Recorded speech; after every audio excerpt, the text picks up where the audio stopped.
إن الحمد لله نحمده ونستعينه ونستغفره ونعوذ بالله من شرور أنفسنا ومن سيئات أعمالنا. من يهده الله فلا مضل له ومن يضلل فلا هادي له. وأشهد أن لا إله إلا الله وحده لا شريك له وأشهد أن محمدا عبده ورسوله. أما بعد فإن خير الحديث كتاب الله وخير الحديث حديث محمد صلى الله عليه وسلم وشر الأمور محدثاتها وكل محدثات بدعة وكل بدعة ضلالة وكل ضلالة في النار. أما بعد فأعوذ بالله من الشيطان الرجيم. يا أيها الذين آمنوا اتقوا الله حق تقاته ولا تموتن إلا وأنتم مسلمون. يا أيها الناس اتقوا ربكم الذي خلقكم من نفس واحدة وخلق منها زوجها وبث منهما رجالا كثيرا ونساء. واتقوا الله الذي تساءلون به والأرحام إن الله كان عليكم رقيبا. يا أيها الذين آمنوا اتقوا الله وقولوا قولا سديدا يصلح لكم أعمالكم ويغفر لكم ذنوبكم ومن يطع الله ورسوله فقد فاز فوزا عظيما. عن أبي رضي الله عنه قال رسول الله صلى الله عليه وسلم: من صلى العشاء في جماعة فكأنما قام نصف الليل ومن صلى الصبح في جماعة فكأنما صلى الليل كله. رواه أبو داود بإسناد صحيح. قال رسول الله صلى الله عليه وسلم: وصيام يوم عاشوراء أحتسب على الله أن يكفر سنة. رواه أبو داود بإسناد صحيح. আলহামদুলিল্লাহ, যাবতীয় প্রশংসা গুণগান সেই আল্লাহ সুবহানাহু ওয়া তাআলার জন্য, যার অপার অনুগ্রহে আজকে জুমার দিনে আল্লাহ সুবহানাহু ওয়া তাআলা আমাদের মসজিদে আসার এবং খুতবা শোনার তৌফিক দান করেছেন। সেই আল্লাহ সুবহানাহু ওয়া তাআলার দরবারে আমরা শুকরিয়া আদায় করছি, সকলেই বলছি আলহামদুলিল্লাহ। দরুদ এবং সালাম বর্ষিত হোক আমাদের প্রিয় নবী সাইয়্যিদুল মুরসালিন খাতামুন নবীন নবী মুহাম্মদুর রাসূলুল্লাহ সাল্লাল্লাহু আলাইহি ওয়াসাল্লামের প্রতি। আমরা সকলে বলছি আল্লাহুম্মা সাল্লি আলাইহি আল্লাহুম্মা বারিক আলাইহি। সম্মানিত উপস্থিতি, আমাদের মুহররম মাস চলতেছে, সম্মানিত মাস। তো আজকে আমার জুমার খুতবার বিষয় হচ্ছে রাসূল সাল্লাল্লাহু আলাইহি সাল্লামের হারানো সুন্নাত। এই সম্পর্কে আলোচনা করব ইনশাআল্লাহ। আল্লাহ যেন তৌফিক দান করেন। ওয়া মা তৌফিক ইল্লা বিল্লাহ, আলাইহি তাওয়াক্কালতু ওয়া ইলাইহি উনীব। আসলে বর্তমানে রাসূল সাল্লাল্লাহু আলাইহি ওয়াসাল্লামের যে সুন্নাহগুলো রয়েছে, অনেক সুন্নাহ আমরা ভুলে বসতে শুরু করে দিয়েছি। এই সুন্নাহগুলো থেকে আমরা দিন দিন বিমুখ হতে শুরু করে দিয়েছি। তো আজকে এই সুন্নাহ নিয়ে আলোচনা করব ইনশাআল্লাহ। আল্লাহ যেন তৌফিক দান করেন। ওয়া মা তৌফিক ইল্লা বিল্লাহ, আলাইহি তাওয়াক্কালতু ওয়া ইলাইহি উনীব। সম্মানিত উপস্থিতি, প্রথমে যেটা বলবো এক নম্বরে, সেটা হচ্ছে উজু করে ঘুমানো। দেখেন, আমরা প্রায় হয়তো অনেকে দোয়া পড়ি, কিন্তু উজু করে ঘুমাই খুব কম। কিন্তু এটা কিন্তু অনেক বড় রাসূল সাল্লাল্লাহু আলাইহি সাল্লামের সুন্নাহ। যখন আপনি তাহারাত পবিত্রতা অর্জন করে উজু করে ঘুমাবেন, তখন একটা ফজিলত রয়েছে। সহিহ ইবনে হিব্বানের মধ্যে হাদিসটা রয়েছে। আল্লাহ রাসূল সাল্লাল্লাহু আলাইহি সাল্লাম বলেছেন, মান বাতা তাহিরান বাতা ফি শিয়ারি মালাকুন লা ইয়াসতির। যখন কোনো ব্যক্তি উজু করে ঘুমায়, তখন তার মাথার পাশে একটা মালাইকা থাকে। কি করে? তার মাথার পাশে একজন মালাইকা আসে এবং তার জন্য দোয়া করে, আল্লাহুম্মা গফিরলি আবদিকা ফুলান ফা ইন্নাহু বাতা তাহিরান। হে আল্লাহ, তুমি এই ব্যক্তিকে ক্ষমা করো। ফা ইন্নাহু বাতা তাহিরান, কারণ সে উজু করে ঘুমিয়েছে। সুবহানাল্লাহ। কি জন্য? উজু করে যদি আপনি ঘুমান, তাহলে মালাইকা আপনার জন্য দোয়া করবে, আপনার জন্য ক্ষমা চাইবে। এটা কিন্তু চারটিখানি কথা মনে করিয়েন না। মালাইকা আপনার জন্য দোয়া চাচ্ছে, এটা কি আপনি কি মনে করেছেন? কিন্তু দেখেন, আমরা এই সুন্নাহ আমলগুলো কিন্তু করতে চাই না। এই কারণে সম্মানিত উপস্থিতি, উজু না করে ঘুমানো জায়েজ, কিন্তু উজু করে ঘুমানোটা হচ্ছে সুন্নাহ। আর এই জন্য মালাইকা আপনার জন্য দোয়া করবে যে আল্লাহুম্মা গফিরলি আবদিকা ফুলান, হে আল্লাহ তুমি এই বান্দাকে ক্ষমা করো। কেন? সে উজু করে ঘুমিয়েছে। আয়াতুল কুরসি যদি আপনি পাঠ করেন, রাতে পাঠ করে ঘুমান, তাহলে সারা রাত একজন মালাইকা আপনাকে পাহারা দিবে, এটা আমরা জানি, তাই না? তো ঠিক অমনি ভাবে যদি আপনি উজু করে ঘুমান, তাহলে কি হবে? একজন মালাইকা আপনার জন্য দোয়া করবে যে আল্লাহ তাকে তুমি ক্ষমা করে দাও। তুমি কি করো? তাকে ক্ষমা করে দাও। কেন? সে পবিত্রতা অর্জন করে ঘুমিয়েছে। এই কারণে সম্মানিত উপস্থিতি, যে এই সুন্নাহর উপরে আমাদের আমল করা উচিত। বিশেষ করে যখন আমরা ঘুমাবো তার আগে কি করবা? উজু করে ঘুমানো। এরপরে 2 নম্বর যেটা বলবো সেটা হচ্ছে প্রথম কাতারে এসে বসার প্রতিযোগিতা করা। এই যে সুন্নাহটা সাহাবাদের মধ্যে ছিল, সুন্নাহ এটা, কিন্তু প্রথম কাতারে যদি আপনি বসেন, আল্লাহ রাসূল সাল্লাল্লাহু আলাইহি সাল্লাম বলেন যে প্রথম কাতার হচ্ছে ফেরেশতাদের কাতারের সমান। চিন্তা করেছেন? সুবহানাল্লাহ। প্রথম কাতারে যারা বসে, যারা সালাত আদায় করে, এটা মালাইকাদের কাতারের সমান। ঠিক চিন্তা করেছেন? তাদের যেমন কাতার, ঠিক প্রথম কাতারে যারা সালাত আদায় করে, ঠিক তাদের মর্যাদা এইরকম। এই কারণে আল্লাহ রাসূল সাল্লাল্লাহু আলাইহি সাল্লাম বলেছেন, লাউ ইয়ালামুন নাস মা ফিন নিদা ওয়া সাফিল আউয়াল, মানুষ যদি জানতো যে প্রথম কাতারে সালাত আদায়ে কি নেকি রয়েছে এবং আযান দেওয়াতে কি নেকি রয়েছে, তাহলে রাসূল সাল্লাল্লাহু আলাইহি ওয়াসাল্লাম বলেন যে মানুষ লটারি করত যে আমি আগে প্রথম কাতারে বসবো। লটারি করে মানুষ প্রতিযোগিতা করত আযান দেওয়ার জন্য, আর কি জন্য? ওই প্রথম সারিতে বসার জন্য। এই কারণে প্রথম সারিটা অনেক গুরুত্বপূর্ণ। এখানে সম্মানিত উপস্থিতি, এই আমাদের প্রতিযোগিতা করা যে এই সুন্নাহর বই, আমাদের কোনো গুরুত্ব নেই। যারা ওই প্রথম কাতারে আসে বসে বসেই, আর আপনি দিয়ে দিয়ে যারা আসে ওই দেরিতেই আসে, কোনো এক নেই। এটা যে সওয়াবের একটা কাজ, এত বড় ফজিলতপূর্ণ, আল্লাহ রাসূল সাল্লাল্লাহু আলাইহি সাল্লাম কথা বলেছেন, আমাদের এইটার গুরুত্ব নেই। রাসূল সাল্লাল্লাহু আলাইহি সাল্লাম কি বলেছেন? আবু হুরায়রা থেকে হাদিসটা বর্ণিত, সহিহ মুসলিমের হাদিস, খায়রুস সুফুফি রিজালি আউয়ালুহা ওয়া শাররুহা আখিরুহা ওয়া খায়রুস সুফুফি নিসাই আখিরুহা ওয়া শাররুহা আউয়ালুহা। আল্লাহ রাসূল সাল্লাল্লাহু আলাইহি সাল্লাম বলেন, কাতারের মধ্যে, পুরুষদের মধ্যে সর্বশ্রেষ্ঠ কাতার হচ্ছে সামনের কাতার, অর্থাৎ প্রথমে যারা বসে ওই কাতারটা হচ্ছে সর্বশ্রেষ্ঠ কাতার, এবং সবচেয়ে খারাপ কাতার হচ্ছে আখিরুহা, এবং শেষের কাতারটা। এবং নারীদের ক্ষেত্রে আল্লাহ রাসূল সাল্লাল্লাহু আলাইহি সাল্লাম বলেন, ওয়া খায়রুস সুফুফিন নিসাই আখিরুহা, নারীদের উল্টা, নারীদের শেষের যে কাতারটা ওইটা হচ্ছে সর্বশ্রেষ্ঠ কাতার। ওয়া শাররুহা আউয়ালুহা, এবং প্রথমের যে কাতারটা ওইটা হচ্ছে খারাপ কাতার। এক্ষেত্রে ওলামায়ে কেরাম অনেকে বলেছেন যে কি কারণে? যে এর সামনেই পুরুষরা রয়েছে, ওই যে শেষে যে পুরুষটা রয়েছে তার সামনে এইটা রয়েছে, এই কারণে। এর মানে আমার এটা যে বসাকেও বন্ধ করে দিবে এইরকম না, কিন্তু আল্লাহ রাসূল সাল্লাল্লাহু আলাইহি সাল্লাম এই কথা বলেছেন হাদিস। সর্বোত্তম সর্বশ্রেষ্ঠ কাতার হচ্ছে সামনের কাতার, প্রথম সারিটা। এই কারণে সম্মানিত উপস্থিতি, যে এইটাই নিয়ে আমাদের কি করা উচিত? প্রতিযোগিতা করা উচিত, যে আমি সামনের কাতারে বসবো, আজকে সামনের কাতারে গিয়ে সালাত আদায় করবো, এর নেকি অনেক বেশি, মালাইকাদের কাতার সমান। আপনি কি মনে করেন? চারটিখানি কথা মনে। এই কারণে সম্মানিত উপস্থিতি, প্রথম কাতারে সবসময় কি করতে হবে? বসার চিন্তা ভাবনা করতে হবে। এরপরে 3 নম্বর যেটা বলবো সেটা হচ্ছে আযান দেওয়ার পরে যে দোয়াটা। দেখেন এই দোয়াটা এতটা ফজিলতপূর্ণ, কিন্তু প্রায় মানুষ এটা জ্ঞান গাফেল। ওই আযান দিচ্ছে, ওটা আযান দিচ্ছে মুয়াজ্জিন সাহেব, আমি আমার কাজ করি। এই যে সুন্নাহটা, অথচ আল্লাহ রাসূল সাল্লাল্লাহু আলাইহি ওয়াসাল্লাম যখন আযান হয় তখন মুয়াজ্জিনের সাথে তোমরা ওই জবাব দাও, যে মুয়াজ্জিন যা বলছে তোমরাও তাও বলো। এবং আযান শেষ হয়ে দরুদ পাঠ করেন। এরপর আল্লাহুম্মা রাব্বা হাযিহি দাওয়াতি তাম্মা ওয়াস সালাতুল কায়িমা আতি মুহাম্মাদানিল ওয়াসিলাতা ওয়াল ফাদিলা ওয়া বা'স মাকামান মাহমুদুল্লাহি ওয়া আতা। এই যে দোয়াটা রয়েছে, এই দোয়াটা আমাদের পড়তে হবে, কিন্তু দেখেন এই দোয়াটা আমরা পড়ি না। এই কারণে এই যে দোয়া, এটা আল্লাহর সাল্লাম বলেছেন যে কেউ যদি এই দোয়া পড়ে, আমি আল্লাহর সাল্লাম তার জন্য সুপারিশ করাবো। চিন্তা করেছেন? রাসূল সাল্লাল্লাহু আলাইহি সাল্লাম, যেহেতু আপনি মাকাম মাহমুদ চাইবেন, এই কারণে আল্লাহ রাসূল সাল্লাল্লাহু আলাইহি সাল্লাম আপনার জন্য সুপারিশের চেষ্টা করবে, আল্লাহ যদি অনুমতি দিবে। যদি এখানে একটা কথা বলি, যে অনুমতি দিবে তারপরে কিন্তু আল্লাহ রাসূল সাল্লাল্লাহু আলাইহি সাল্লাম সুপারিশ করবেন, তার আগে কিন্তু পারবে না। বুঝছেন? তাহলে আল্লাহর অনুমতি ক্রমে তুমি কি করবেন? সুপারিশ করবেন। এই কারণে এই দোয়াটা আমাদের পড়তে হবে। এবং আরেকটা হাদিসে একটু পাই আছে, ইন্নাকা লা তুখলিফুল মিয়াদ, এটাও কিন্তু সহিহ হাদিস দ্বারা প্রমাণিত। আমাদের অনেকে কিছু কিছু আছে, যেমন দায়ী আছে, এরা অনেক বাড়াবাড়ি করে। বুঝতে পারছেন? যে ইন্নাকা লা তুখলিফুল মিয়াদ, এটা নাকি শয়তান বানাইছে, হ্যান বানাইছে, অথচ এটা সহিহ হাদিস দ্বারা প্রমাণিত। বুঝতে পারছেন? এই কথাগুলো এলএম নামাচ্ছে একটা যে কোনো জিনিস আগে আসলে একটু যাচাই বাছাই করতে হবে, গবেষণা করতে হবে যে আসলে এটা হাদিসে আছে কিনা। একেবারে সহিহ হাসান হাদিসে আছে, ইন্নাকা লা তুখলিফুল মিয়াদ, কোরআনেও আছে এই আয়াতটা। তাহলে শয়তান কিভাবে বানাইলো বলেন দেখি? শয়তান এই জিনিসটা কিভাবে বানাইলো? এটা কোরআনের আয়াত।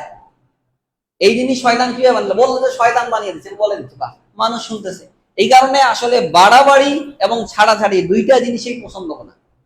এই কারণে যেটা আছে এটা বলতে হবে, যেটা নাই ওটা নেই। এখন আপনি নাই গবেষণা করতে, নাই জানতে। আর আমাদের যারা দেখেন দায়ী যারা আছে, এদের একটা খারাপ অভ্যাস কি জানেন, বলবে না যে আমি জিনিসটা জানি না। জানলে বললে মনে করে যে আমি ছোট হয়ে যাবো। এটা কি আছে? মালিককে যখন প্রশ্ন করা হয়েছিল, প্রায় প্রশ্নের উত্তরে বলছে যে আমি এগুলো জানি না, আমি জানি না। জানি না এই কথাটা বলতে শিখতে হবে। আপনি যতটুকু জানেন, আপনার যতটুকু গবেষণা রয়েছে, অতটুকু বলেন যে ভাই আমি এটা ভালোভাবে জানি, এই হাদিসটা ঠিক আছে। তাহলে বলেন যে হ্যাঁ আমি নাই জানতে আপনি বলছেন হ্যাঁ একটা ফতোয়া মারা দিলে হলো। এটা কিন্তু খুবই খারাপ অভ্যাস। আমাদের সব সময় অভ্যাস করতে হবে যে আমি জানি না, এটা ভালো। যেটা জানেন ওটা বলেন রিয়েলি। কিন্তু এমন একটা অবস্থা হয়ে গেছে যে না, আমাকে সব প্রশ্নের উত্তর দিতেই হবে। আরবিয়ান অনেক দায়ী বড় বড় শাইখদের ক্ষেত্রে দেখি অনেক প্রশ্ন বলছেন যে এটা জানাই নেই। শাইখ বিন বাজ একবার প্রশ্ন বলছেন যে আমি এটা জানি না। চিন্তা করছেন, এত বড় মুহাদ্দিস ওলামা। আর আমাদের আপনি বাংলাদেশের যে কোনো ওস্তাদ শাইখের প্রশ্ন সব বলে দিবে। বুঝতে পারছেন? এই কারণে এইটাও একটা যে অবশ্যই যেগুলা জানেন না, যেটা ক্লিয়ার। এই যে কথাটা বলছে বুড়ি বলেছে যে এটা শয়তান মানছে, কত বড় কথা বলেছেন চিন্তা করেছেন। অথচ তার এই সম্পর্কে এলেম নেই, অথচ সহি হাদিসে এইটা আছে। তো যে কথা বলতেছিলাম সম্মানিত উপস্থিতি, যে আজানের পরে এই যে দোয়াটা, এই সুন্নাহ গুলো আমাদের খেয়াল করতে হবে। যে আজান হচ্ছে, এই সময় আপনি কথাবার্তা না বলে আপনি আজানের উত্তর দেন। এরপরে যে দোয়াটা রয়েছে, এই দোয়াটা আপনি পড়েন। এরপরে যেটা বলবো সেটা হচ্ছে মিসওয়াক করা। দেখেন, এটা অত্যন্ত গুরুত্বপূর্ণ একটা সুন্নাহ। এই মিসওয়াক, আল্লাহ রাসূল সাল্লাল্লাহু আলাইহি ওয়াসাল্লাম বলেন যে মিসওয়াক হচ্ছে তোমাদের রবের সন্তুষ্টি লাভের মাধ্যম। কত বড় কথা চিন্তা করেছেন? আপনি মিসওয়াকের মাধ্যমে আল্লাহর সন্তুষ্টি অর্জন করতে পারবেন। এই কারণে দেখবেন যে বিশেষ করে হানাফি ওলামা ইকরামদের মধ্যে এই আমলটা ভালো আছে চালু। তারা প্রায় দেখবেন পকেটে করে মিসওয়াক থাকে। এটা কিন্তু সুন্নাহ। আল্লাহ রাসূল সাল্লাল্লাহু আলাইহি সাল্লাম বলেন যে লাউলা শুক্কা আলা উম্মতি লা আমারকুম বিসওয়াক ইনদা কুল্লি সালাত। আমি যদি আমার উম্মতের জন্য কঠিন না মনে করে দিতাম, তাহলে প্রত্যেক সালাতের পূর্বে মিসওয়াক করতে বলতাম। আল্লাহ রাসূল সাল্লাল্লাহু আলাইহি সাল্লাম মারা যাবে এই সময় আয়েশাকে বলছে, আয়েশা মিসওয়াকটা একটু দাও। আল্লাহ রাসূল চাবাইতে পারে না, আয়েশা রাদিয়াল্লাহু আনহা চাবিয়ে তারপরে আল্লাহ রাসূল সাল্লাল্লাহু আলাইহি সাল্লাম দিয়ে দিয়েছে। এখানে উনি সবসময় মিসওয়াক করতেন। শেখ আব্দুর রহমান সুদাইসের দেখলাম ওই সালাত শুরু করতেছে, ওই সময় তিনি মিসওয়াক একটু করতেছে, করে তারপরে বলতেছে, বলে সালাত শুরু করে। এই কারণে অনেক গুরুত্বপূর্ণ সুন্নাহ হচ্ছে মিসওয়াক করা। এতে আপনি আপনার রবের সন্তুষ্টি অর্জন করতে পারবেন। ওই আমরা শুধু ওই ব্রাশই করি, বারবার ওই ব্রাশই করতেছি। এই কারণে ওই ব্রাশ শুধু করেন, ব্রাশ করতেছেন করেন, কিন্তু ব্রাশ সব সময় না করে মিসওয়াক করেন। যে কোনো মিসওয়াক আপনার সঙ্গে রাখেন। উজু করার পূর্বে আপনি মিসওয়াক করে দিলেন, বা আপনি যখন ঘুমাচ্ছেন তার আগে আপনি মিসওয়াক করে উজু করে তারপরে ঘুমাবেন। এটা অনেক ভালো। আর মিসওয়াকের মাধ্যমে দেখেন মিসওয়াকের কিছু উপকারিতা রয়েছে, ওলামা একরাম বলছেন। তার মধ্যে হচ্ছে একটা আপনার স্মৃতিশক্তি আপনার প্রখর হবে। আপনার স্মৃতিশক্তি কি হবে? তীক্ষ্ণ হবে।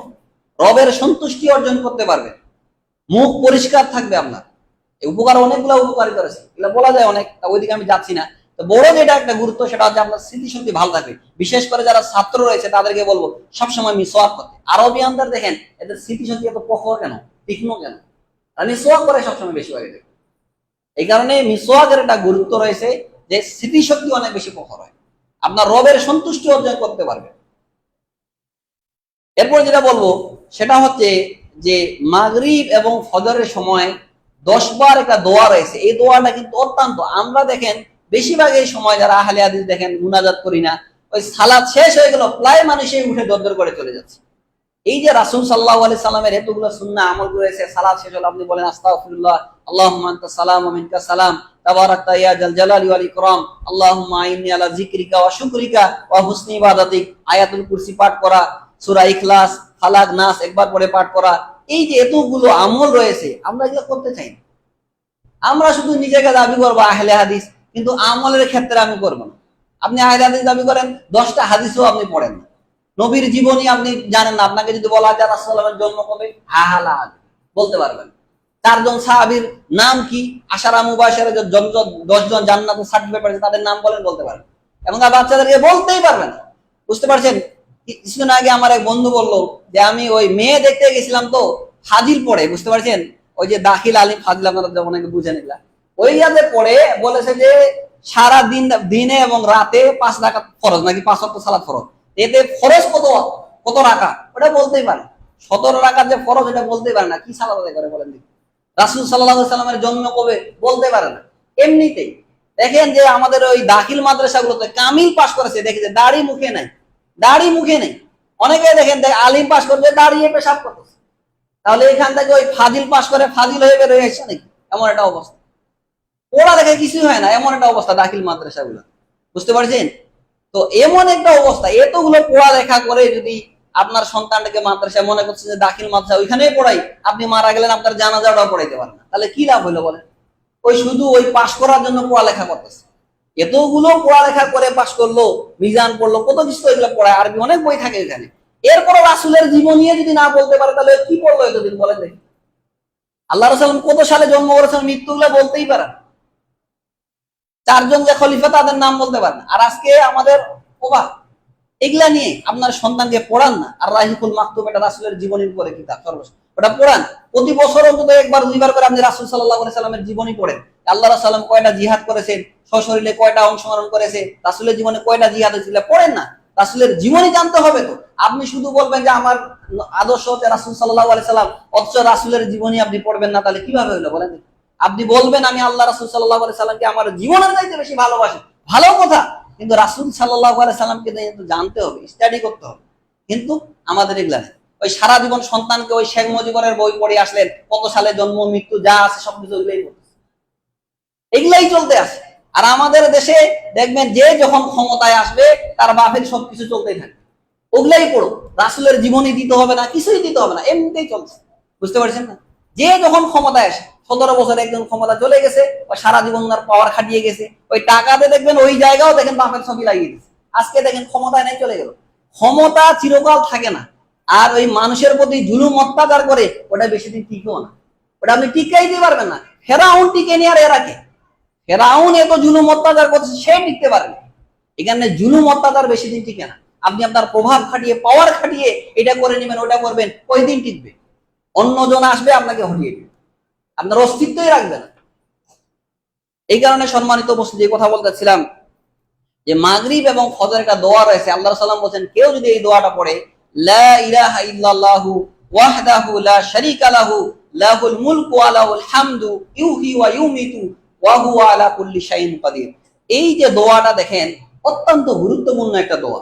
আল্লাহ সাল্লাম বলেন এই দোয়াটা যদি কেউ পড়ে, প্রত্যেক শব্দের বিনিময়ে তার 10টা করে নেকি হবে, 10টা গুনাহ আল্লাহ সুবহানাহু ওয়া তাআলা মাফ করে দিবেন এবং 10টা মর্যাদা আল্লাহ সুবহানাহু ওয়া তাআলা বাড়িয়ে দিবেন।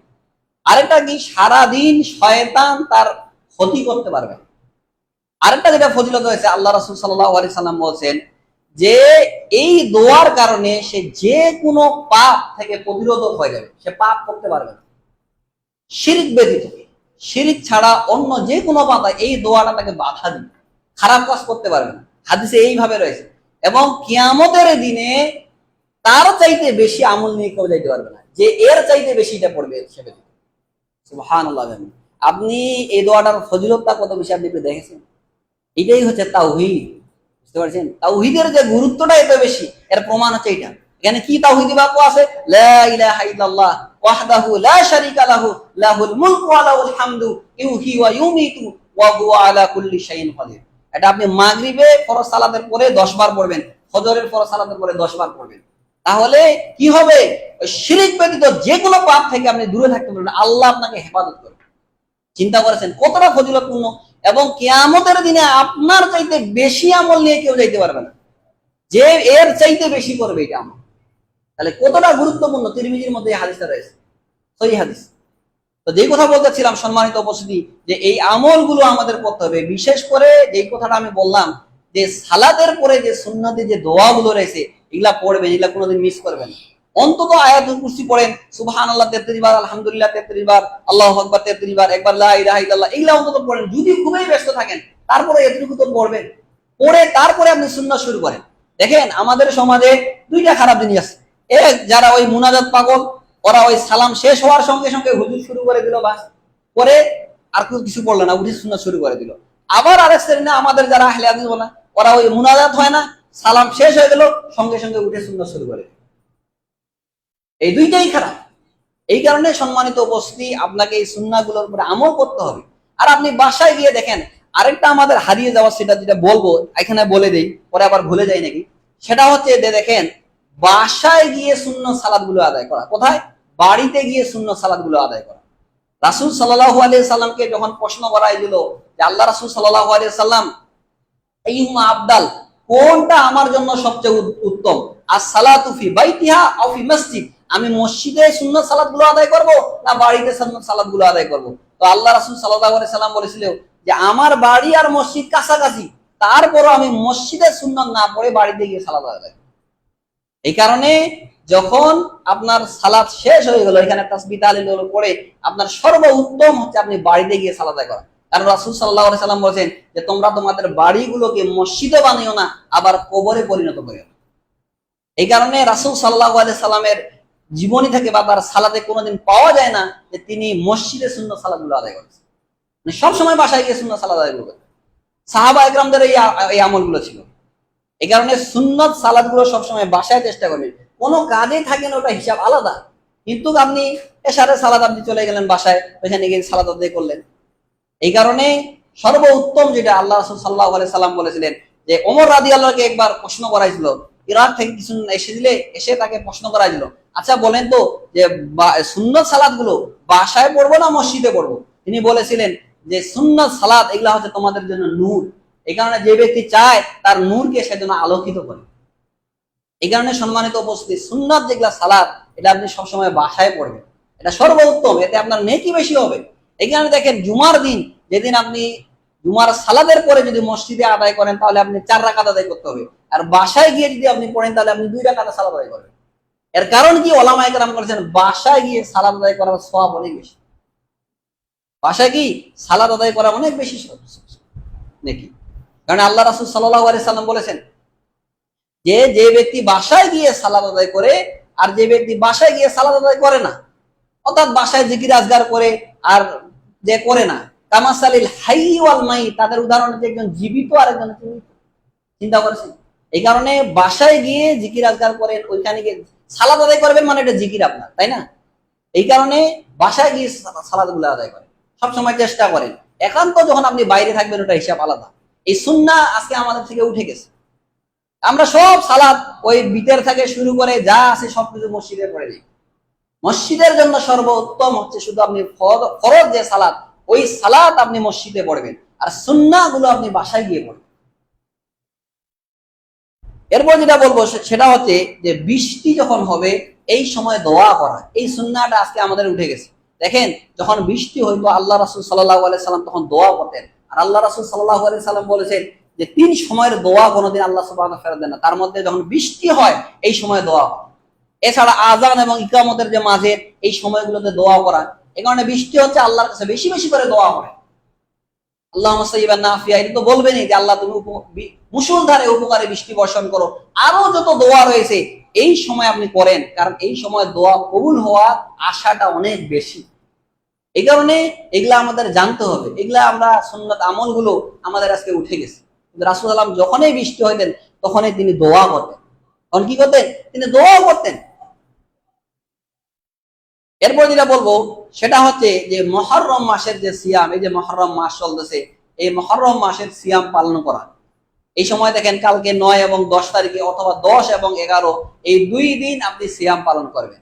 কারণ আল্লাহ রাসূল সাল্লাল্লাহু আলাইহি সাল্লাম বলেন আফদালুস সিয়াম বাদা রমাদান শাহরুল্লাহিল মুহররম, রমাদান মাসের পরে সর্বশ্রেষ্ঠ যেটা সিয়াম সেটা হচ্ছে মুহররম মাসের সিয়াম পালন করা। এই কারণে মুহররম মাস এটা হচ্ছে কি সম্মানিত মাস। আমরা তো অনেকে জানি না যে সম্মানিত যে মাস রয়েছে 4টা, এটা অনেকে বলতেই পারবে। মনে রাখবেন সম্মানিত মাস রয়েছে 4টা। এই মাসগুলোতে বিষয় জিলকদ, জিলহজ, মুহররম, এই মাসগুলো আপনাকে মনে রাখবেন। আরেকটা সম্মানিত মাস হচ্ছে রজব মাস। এই 4টা মাস সিরিয়ালে হচ্ছে 3টা, জিলকদ, জিলহজ, মুহররম।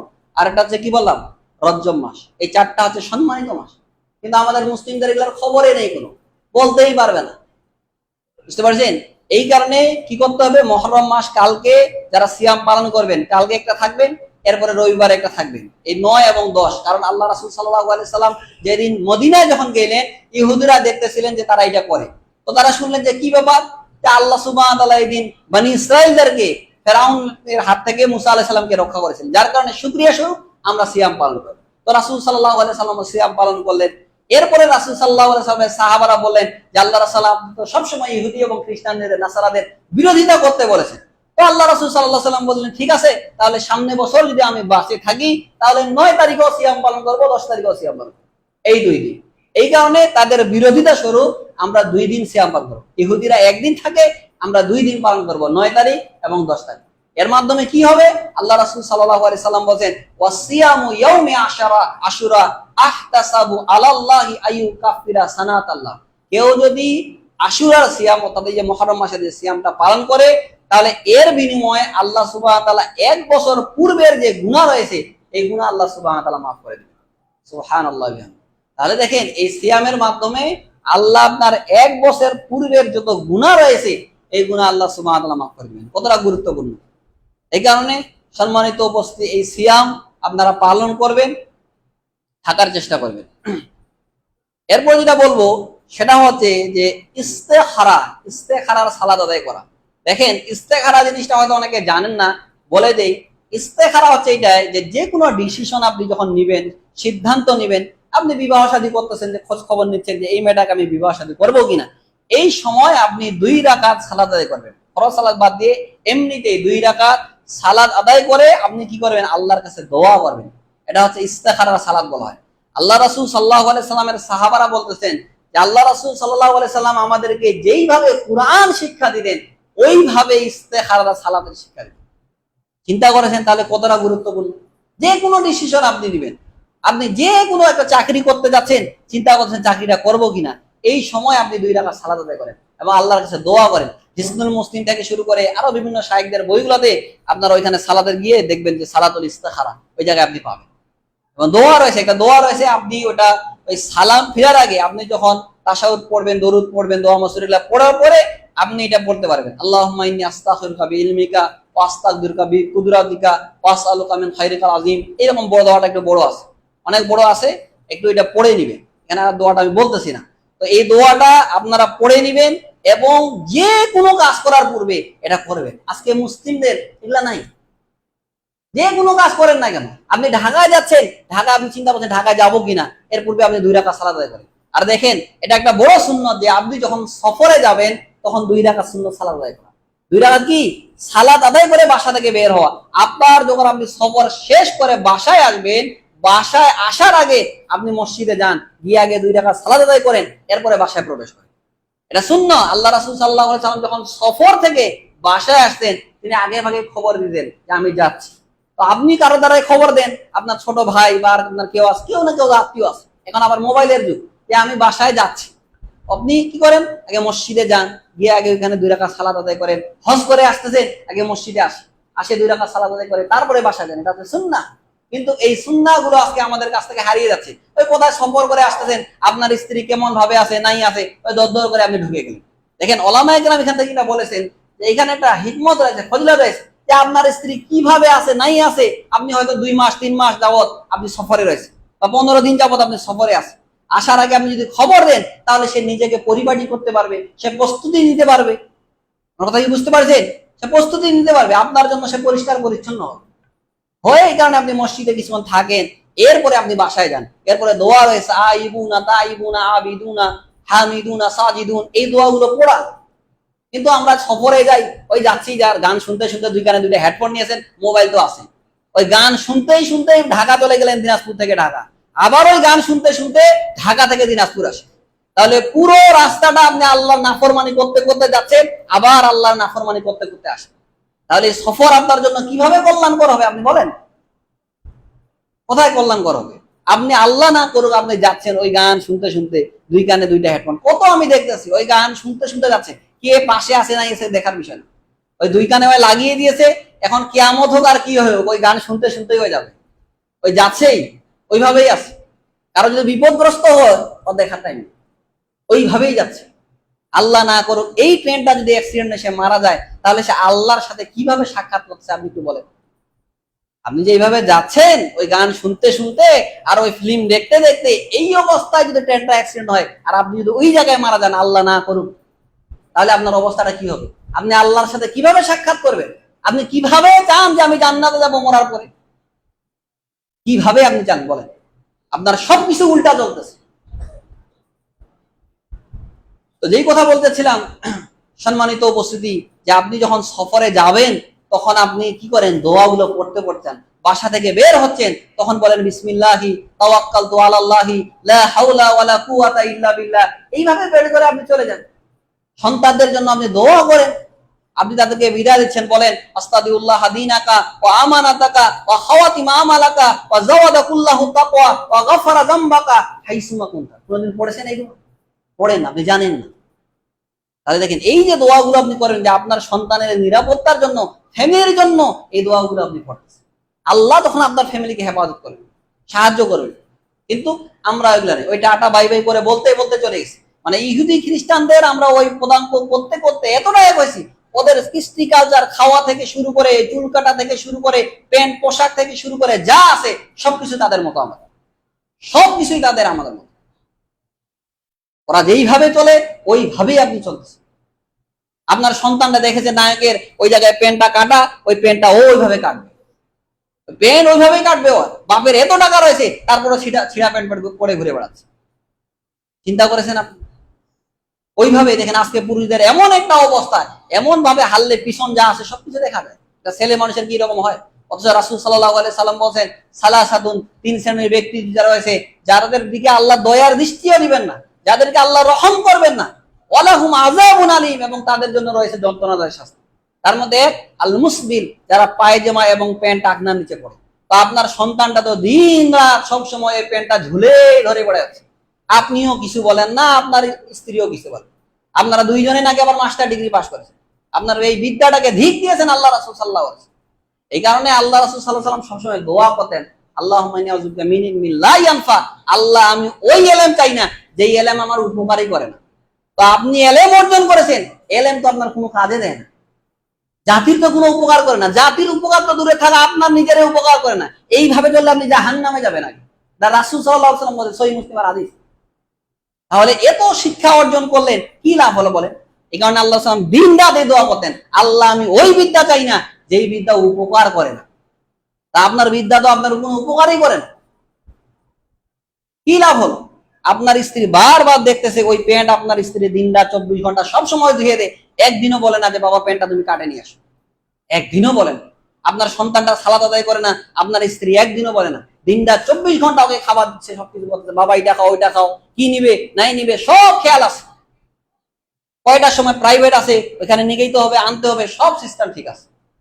কিন্তু শুধু আল্লাহর নাফরমানে, আল্লাহর যে আনুগত্য করতে হবে, ওই সিস্টেমগুলো ঠিক নেই, সালাতে যাই না।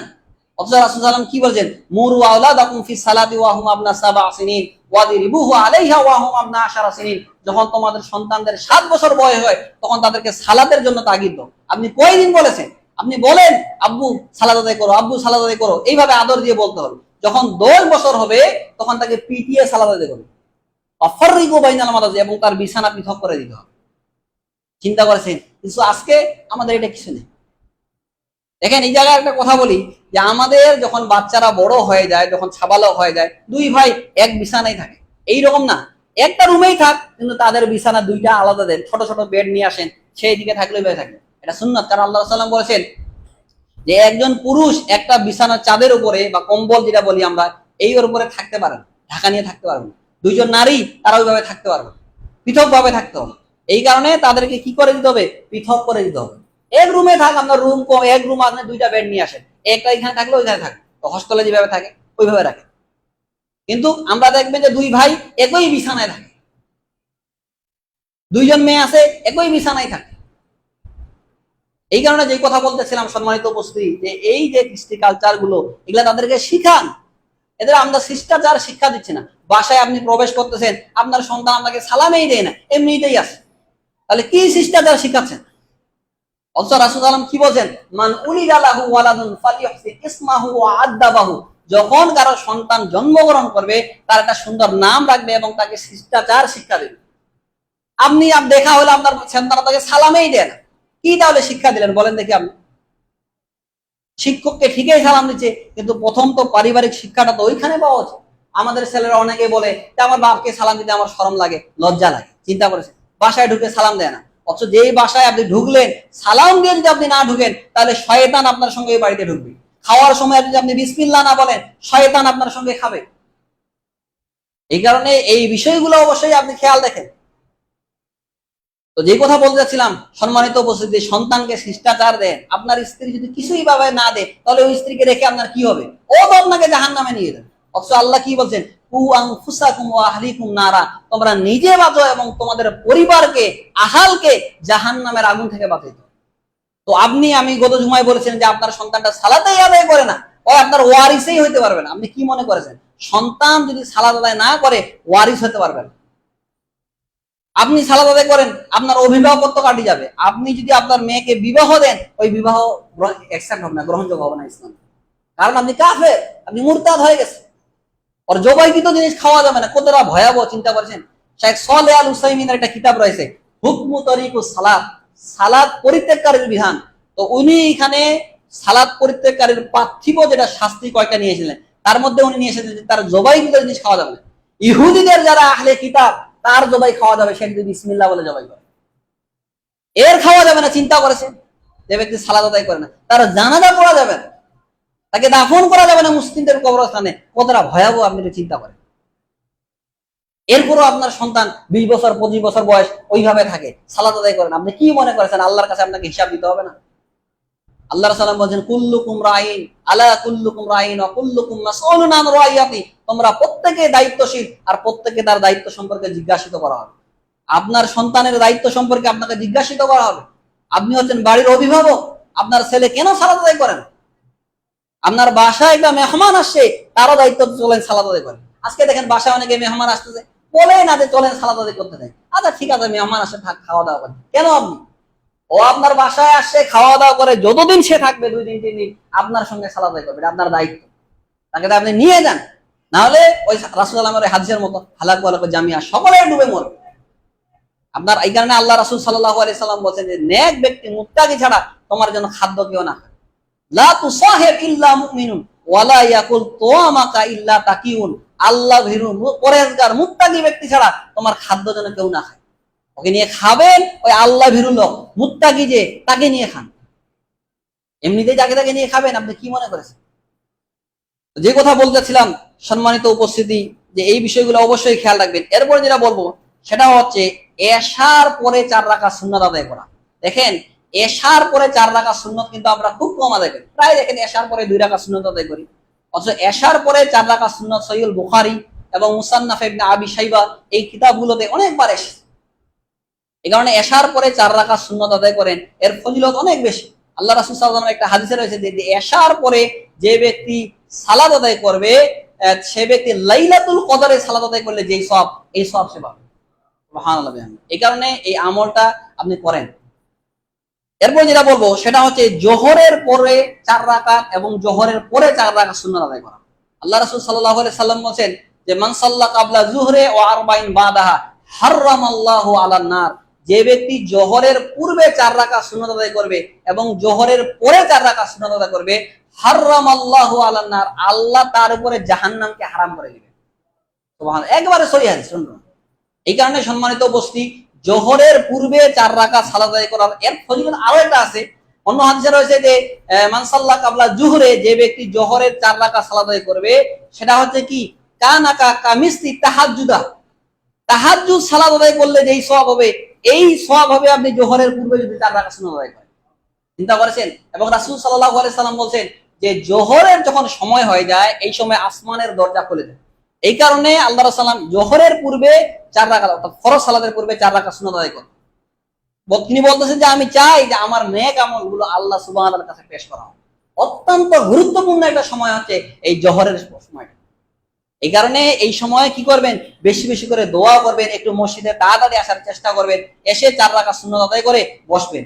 বসার পরে একটু দোয়া করেন। কেন? আসমানের দরজা খুলে দেওয়া হয়েছে। আপনি চিন্তা করেছেন? আসমানের দরজা এই সময় খোলা আছে। এখন আপনি বেশি করে দোয়া করেন। তো যেই কথা বলতেছিলাম, সম্মানিত উপস্থিতি, যে এই আমলটা আমাদের সমাজ থেকে অনেকটাই উঠে গিয়েছে। জোহরের পূর্বে এবং পরে 4 রাকাত সুন্নাত যদি আপনি আদায় করেন, আপনার জন্য জাহান্নাম হারাম হয়ে যাবে। আপনি কি মনে করেছেন? চারটিখানি কথা নাকি? আর এই আমলটা করেও কিন্তু অনেক কঠিন। এমন একটা সময় যে এই সময় আপনি ব্যস্ত আছেন, বিজি থাকছেন। হ্যাঁ, আপনি জোহরের পূর্বে 2 রাকাতও পড়তে পারেন, পরেও 2 রাকাত পড়তে পারেন, ওটা ঠিক আছে, ওটার ফজিলত আলাদা। দিন রাতে যদি আপনি 12 রাকাত সুন্নাত পড়েন, তাহলে জান্নাতে আপনার জন্য একটা ঘর নির্মাণ হবে। এটা ঠিক আছে, এই হাদিসটাও সহি, কিন্তু এটার ফজিলত আরেকটা। জোহরের পূর্বে আপনি 4 রাকাত সুন্নাত আদায় করেন এবং পরে আপনি 4 রাকাত সুন্নাত আদায় করেন এবং নিয়মিত করেন, হাদিসের যে কন্টিনিউ আপনি যদি করেন তাহলে আপনার জন্য জাহান্নাম হারাম হয়ে যাবে। এরপর যেটা বলবো সেটা হচ্ছে যে মাঝে মধ্যে খালি পায়ে হাঁটাহাঁটি করা। মাঝে মধ্যে কি করা? খালি পায়ে হাঁটাহাঁটি করা, এটা কিন্তু সুন্নত। একবার এক সাহাবী তিনি এক জায়গায় গিয়েছে, গিয়ে আরেকজন বলতেছেন সাহাবীকে, কি বাবা তোমার পায়ে জুতা নেই কেন? তো তিনি বলছেন যে রাসূল সাল্লাল্লাহু আলাইহি সাল্লাম আমাদের বলেছেন মাঝে মধ্যে যেন খালি পায়ে হাঁটাহাঁটি। এই কারণে সম্মানিত উপস্থিতি, মাঝে মধ্যে কি করবেন, সবসময় জুতা না পরে মাঝে মধ্যে একটু খালি পায়ে হাঁটাহাঁটি করবেন। এরপর যেটা বলবো সেটা হচ্ছে যে হেলান দিয়ে খাবার না খাওয়া। আমরা দেখেন প্রায় বাসা চেয়ার টেবিল প্রায় মানুষ ওই হেলান দিয়ে খাবার খাই, অর্থাৎ রাসূল সাল্লাল্লাহু আলাইহি সাল্লাম এটা পুরো নিষেধ করেছে যে হেলান দিয়ে তোমরা খাওয়া দাওয়া করবে। এই কারণে আপনি মাটিতে বসে খান বা যদিও চেয়ার টেবিলে খান জায়েজ, কিন্তু আপনার কি হবে, হেলান দিয়ে আপনি খাইয়েন, হেজ দিয়ে আপনি খাওয়া দাওয়া করেন, এটা আল্লাহ রাসূল সাল্লাল্লাহু আলাইহি নিষেধ করেছে। এই কারণে এই সুন্নাহগুলো আমাদের আমল করতে হবে। চেয়ার টেবিলে যে সবসময় দেখেন হেলান দিয়ে আপনি খাচ্ছেন, এগুলা থেকে দূরে তো থাকেন। এরপর যেটা বলবো সেটা হচ্ছে যে একত্রে খাবার খাওয়া। দেখেন একত্রে যখন আপনি খাবার খাবেন এটা কিন্তু সুন্নাত। মানুষের বারাকা হ্রাস হওয়ার একটা কারণ হচ্ছে একত্রে খাবার না খাওয়া। এক সাহাবী একবার এসে আল্লাহ রাসূল সাল্লাল্লাহু আলাইহি সাল্লামকে বলেন, আল্লাহ রাসূল সাল্লাম আমরা খাবারের মধ্যে বরকত পাই না, বারাকা পাই না। তো আল্লাহ রাসূল সাল্লাম বললেন যে তোমরা কিভাবে খাবার খাও? একা একাই খাই। তো আল্লাহ রাসূল সাল্লাম বলেন না, একাকি না খেয়ে একত্রে খাও, তাহলে ওই জায়গায় বরকত হবে। এই কারণে আপনি আপনার স্ত্রী আপনার সন্তানকে নিয়ে একটা প্লেটে একটা গামলাতে ওইখানে নেন, ওই জায়গায় বরকত না দেবে। দেখেন আরবিয়ানদের মধ্যে এই সিস্টেম এখনো চালু রয়েছে। যারা আরব দেশে থাকে, যারা প্রবাসী আছে তারা জানে, বা যারা গিয়েছে তারা বলতে পারে, ওরা সব সময় এই বড় একটা গামলা ওই জায়গায় নিয়ে পাশ দিয়ে সবাই খাচ্ছে। এই কারণে এই সুন্নাহগুলো আমাদের চালু করা হতো। সব সময় না পারলে রাতে আপনি বাসায় থাকেন, ওই সময় অন্তত খাওয়ার চেষ্টা করেন। কিন্তু আজকে আমাদের এগুলো নেই। ওই ছেলে এক রুমে খায়, স্ত্রী এক রুমে খাচ্ছে, আপনি এক রুমে খাচ্ছেন, ওই টেলিভিশন দেখতেছেন আর খাওয়া দাওয়া করতেছেন। সব তো না ফরমানি, ওই খাচ্ছে, হয় টেলিভিশন দেখে, ওই না হয় মোবাইল টিপতেছে, টিপতেই আছে আর খাচ্ছে। এই যে রিজিক আল্লাহ আপনাকে দিয়েছে, এই যে নিয়ামতটা আল্লাহ তো আপনার কাছে কেড়ে নিতে পারত কি না?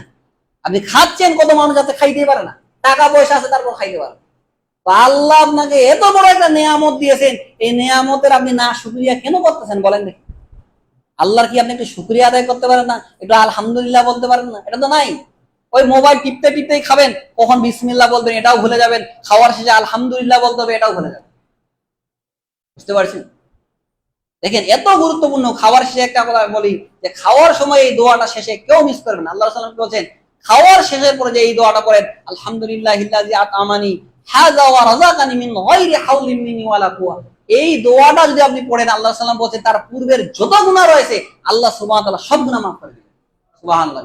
আপনি চিন্তা করেছেন এই একটা দোয়া পড়ার কারণে আল্লাহ রাসূল বলেছেন কদ গুফিরা লাহু মা তাকাদ্দামা মিন জামবি, পূর্বের যত গুনাহ রয়েছে আল্লাহ সব গুনাহ তার মাফ করে দিবেন। কিন্তু আমরা এই দোয়াগুলো পড়ি না। এতটা গুরুত্বপূর্ণ কেন জানেন? এই যে আলহামদুলিল্লাহ, আল্লাহ এতটা খুশি হন। আল্লাহ রাসূল হাদিসে বলেছেন যে আল্লাহ ওই বান্দার উপরে সবচেয়ে বেশি খুশি হয়ে যান, রাজি হয়ে যান, যে এক লোকমা খাবার খায় আর আলহামদুলিল্লাহ বলে। চিন্তা করেছেন আল্লাহ কতটা খুশি হয়ে যায়, আমার বান্দা আমার শুকরিয়া আদায় করতেছে। শুধু আলহামদুলিল্লাহ বলার কারণে আল্লাহ তার প্রতি রাজি হয়ে যায়, সন্তুষ্ট হয়ে যায়। এক লোকমা খাবেন, আলহামদুলিল্লাহ বলেন, আবার খাচ্ছেন, আবার আলহামদুলিল্লাহ বলেন। কেন? রিজিক আল্লাহ আপনাকে দিয়েছে, এই নিয়ামত আল্লাহ আপনাকে দিয়েছেন, আপনি কতটা সৌভাগ্যবান। যে কথা বলতেছিলাম, সম্মানিত উপস্থিতি, হেলান দিয়ে খাবার না খাওয়া, একত্রে খাবার খাওয়া, এগুলো হচ্ছে সুন্নত।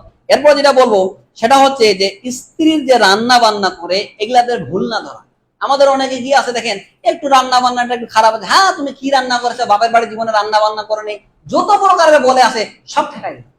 আপনি একটু চিন্তা করেছেন আপনার স্ত্রীটা আপনার জন্য তার নিজের বাবার বাসা ছেড়ে এখানে এসেছে, এসে আপনার সে কাজ করতেছে, আপনার শার্টটা ধুয়ে দেন, রেখে দেন, ময়লা শার্টটা সে ধুয়ে দেন, আপনার ওটা প্রয়োজন ওটা সে আপনাকে দিচ্ছে, যখন যেটা আপনি চাচ্ছেন ওটা দিচ্ছে। তার সবচেয়ে বড় যেটা হচ্ছে তার যৌবন কালটা সে আপনার বাড়িতে কাটিয়ে দিচ্ছে, তারপরও আপনি তার সঙ্গে খারাপ ব্যবহার করেন, তাকে ধরে ধরে পিটাচ্ছেন। আচ্ছা রাগ সোজা হইতেই পারে, স্বামী স্ত্রীর মধ্যে অল্প কিছু হবে, তার মানে এই না তো আপনি আপনার স্ত্রীকে যা তা বলে সবসময় গালি দিবেন, তাকে পিটাবেন। এটা কেমন? আল্লাহ রাসূল বলছে তোমাদের কি লজ্জা হয় না যে যেই স্ত্রীকে ধরে তুমি পিটাবে আবার রাতে তুমি তার সঙ্গেই থাকবা? এই কারণে দেখেন স্ত্রী সৎ, এটা হচ্ছে আল্লাহর পক্ষ থেকে একটা নিয়ামত, এক করতে পারেন। খাওয়া দাওয়া প্রতিদিন কি সমান হবে নাকি? কম বেশি তো হতেই পারে। তাই বলি আপনি তাকে যা তা বলে গালি দিবেন, এটা কোনোদিন ঠিক না। এই কারণে আল্লাহ রাসূল বলেন, লা ইয়াফরাক মুমিনুন মুমিনাতান ইন কারিহা মিনা খুলুকা রাদিয়া মিনহা আখরা। কোন মুমিন পুরুষ যেন কোন মুমিন নারীকে ধিক্কার না দেয়, যেন গালিগালাজ না করে। ইন কারিহা মিনহা খুলুকা, হয়তো দেখা গেল তার কোনো একটা কাজ খারাপ, রাদিয়া মিনহা আখর, আল্লাহ তার অন্য ভালো কাজ দিয়ে আপনাকে আল্লাহ সন্তুষ্ট করে দিবেন। সহিহ মুসলিমের হাদিস। কারণ আল্লাহ সুবহানাহু ওয়া তাআলা লা ইয়াফরাক মুমিনুন মুমিনাতান, কোন মুমিন পুরুষ যেন কোন মুমিন নারীকে ধিক্কার না দেয়। হ্যাঁ, তুমি কি রান্না বান্না করছো, জিজ্ঞেস করতে পারে না, হাত থেকে গ্লাসটা পড়ে গেছে, আপনি যা তা বলে গালি দিচ্ছেন, কেন এইরকম করেন? এইরকমটা করিয়েন না।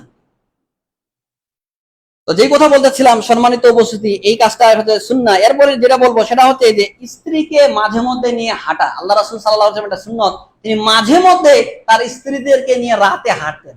একবার তিনি তার স্ত্রীকে নিয়ে হাঁটতেছেন, হঠাৎ অন্য সাহাবীরা দেখতে পেয়েছেন। তিনি বলছেন, দাঁড়াও, থামো, এটা হচ্ছে তোমাদের মা। কেন?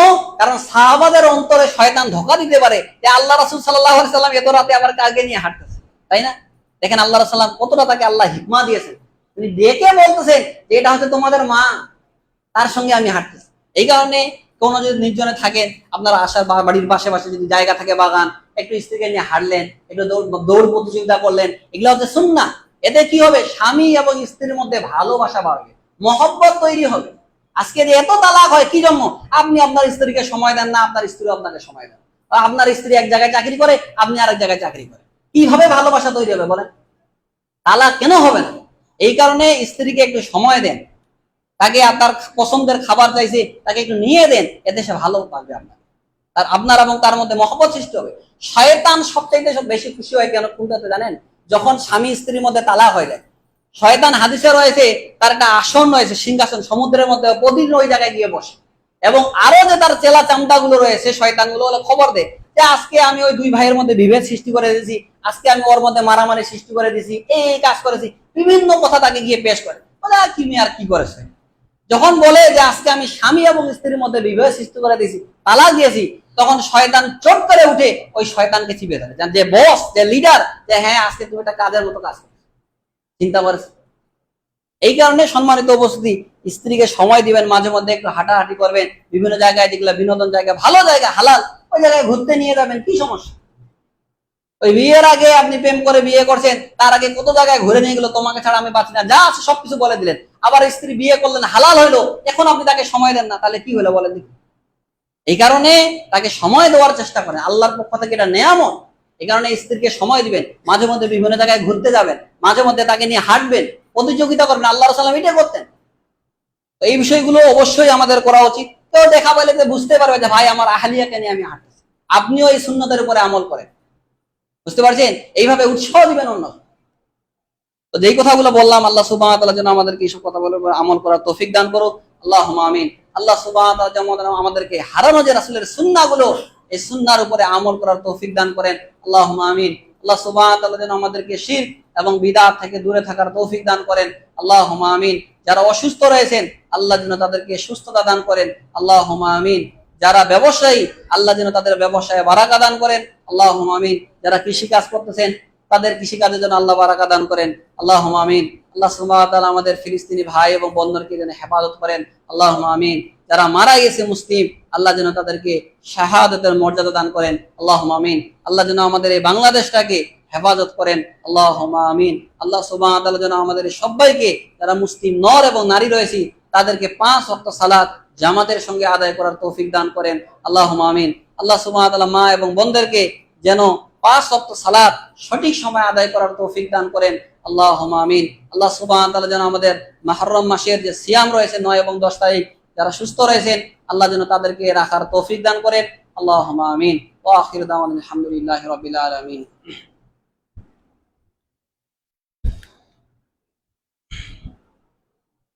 আলহামদুলিল্লাহি ওয়াহদা ওয়া সালাতু ওয়া সালামু আলা মান লা নাবিয়্যা বা'দা।